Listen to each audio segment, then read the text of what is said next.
ছোট্ট একটা গল্প। এই গল্পের মধ্যে আপনার হয়তো কিছুটা পরিমাণ পরিবর্তন আসতেও পারে, অথবা নাও আসতে পারে। পরিবর্তন আসা না আসার ব্যাপারটা আপনার কাছে। আপনি চাইলে পরিবর্তন আনতেও পারেন এবং না আনতে পারেন। তো চলো, গল্পটা আমি এখন শুরু করছি।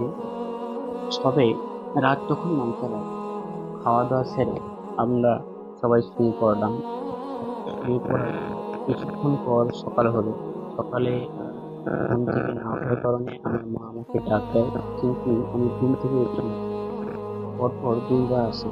তারপর 3বারে বারে আমাকে আমার মা হাত ধরে টান দিয়ে বলে যে ওর বাবা, অনেক সকাল হয়ে গেছে। তখন আমার মা যেই হাতটা ধরলো, হাতটা ঠান্ডা পড়ে গেছে এবং শক্ত গাঢ় হয়ে গেছে।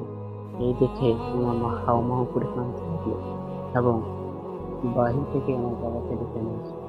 ডেকে নিয়ে এসে আমার বাবাও কাঁদতে শুরু করে। আর বাবা কাঁদতে কাঁদতে বলে, ওর বাবা, তোর যা ইচ্ছা আছে আমি সব পূরণ করব। কিন্তু তখন তো আর আমি এই দুনিয়ার মধ্যে নেই। এদিকে আমি মাদেরকে সাইড থেকে বোঝানোর চেষ্টা করছি, এই তখন মা, আমি এখানে। কিন্তু আস্তে আস্তে সময় পেরিয়ে যায়। আস্তে আস্তে আমার বাড়ির কিনারায় লোকজন শুরু হয় এবং আমাকে ঘরের বাহিরে বাহির করে।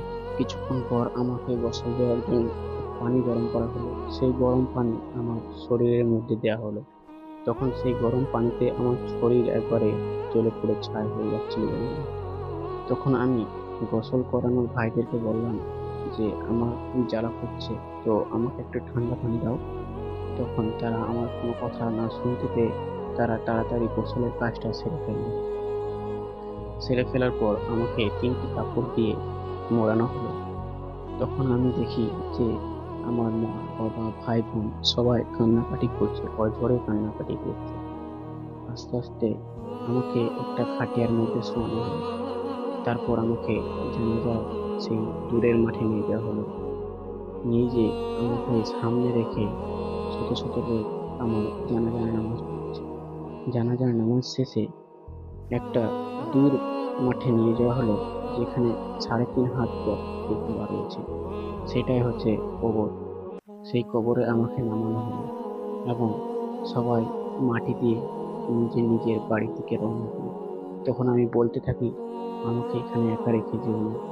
তো তারা কোনো কথা না শুনতে পেয়ে তারা সবাই চলে যায়। এখন কি আপনি ভাবছেন যে আমি মরবো না? আজ হয়তো আপনি এখন এখানে আছেন, অথবা কাল না থাকতেও পারেন। তো চলো, নামাজের দিকে রওনা হয়, আল্লাহর পথে যাই।